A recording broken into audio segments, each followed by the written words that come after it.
پټرای نشن سیریز کې پاکستان افغانستان ته یو ډیر غټ شکست ورکو. زیمبابوے هم افغانستان ته شکست ورکړ او زیمبابوے فائنل ته کوالیفای شوی و. اوس چې کوم میچ د پاکستان او افغانستان وشو نو دا سیمی فائنل میچ چې په دې سیمی فائنل میچ کې پاکستان افغانستان ته غټ شکست ورکو. دا د دریو ملکونو ټرای نشن سیریز د خود انډر 19 لوبډالو دی. انډر 19 د افغانستان چې کومه لوبډاله ده نو هغه داسې متاثر کن پرفارمنس تر اوسه پورې نه دی ورکړی، نه په ایشیا کپ کې نه دینه مخکې داسې د افغانستان انډر 19 چې کوم سیریزونه دي نو کې د افغانستان انډر 19 لوبډاله ناکامه ثابت شوې ده. اوس چې کوم میچ شو افغانستان په مقابله پاکستان په هغه باندې ډیټیل سره خبره کوو، په سکور کارت باندې ډیټیل سره خبره کوو ځکه په دې میچ کې ډومبنه بیټینګ پاکستان کړو 208 رنونه جوړ کړو په 50 اوورونو کې او ورپسې د افغانستان مکمل لوبډاله ټول لوبډاله په 115 رنونو باندې په 13 اوورونو کې اوټ شو. یعنی یو ډیر غټ شکست د پاکستان د لوبډاله نو خوړو. مکمل سکور کارت تک موږ راشو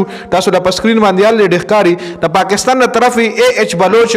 په آتش په بالونو باندې یو کم سلويخ رنونه جوړ کړی دي. سمیر منحاس په یو کم 50 بالونو باندې شپږ 50 رنونه جوړ کړی دي. سمیر منحاس د خپل کیریئر آوټسټینډینګ فارم کې دی. عثمان خان جونیئر په یو کم شپېته بالونو 3 احمد حسین په 10 بالونو 15 فرحان یوسف کپتان صاحب چې کوم دی د په 4 بالو 21 رنونه، حذیفه احسن په 14 بالو 11، حمزه ظهور په 14 بالو 8، ډي اے خان په 22 بالو 19، مومن قمر په 6 بالو 2، عبدالصف خان په 14 بالو 9 رنونه، عمر زیب په 1 بال 1 رن جوړ کړی دی. په بالنګ کې د افغانستان نه طرف اس کې احمدزئی په 10 اورونو کې 8 رنونه او 2 وکټ اشتری دي. خبالنګ کړي دي زدران په 10 اورونو کې یو کم سلويخ یو وکټه، عمرزئی په 10 اورونو کې 50 یو وکټه، ستانګزئی په 9 اورونو کې 19 یو وکټه، نیازئی په 15 اورونو کې یو 13 یو وکټه او شاهین په 8 اورونو کې 50 2 وکټي. د وکټ لحاظ سره احمدزئی او شاهین خبالنګ کړي دي او د 91 لحاظ سره په 9 اورونو کې ستانګزئی 19 رن ور کړی دي او یو وکټ هم تر لاسو کړی دا. په جواب کې ورپسې د افغانستان بیټینګ کومه وګورو نو په 115 رنونو باندې ټوټل ټیم اوټ شوی دی چې عثمان سادات ور سره په 10 بالو 9 رنونه جوړ کړی دي،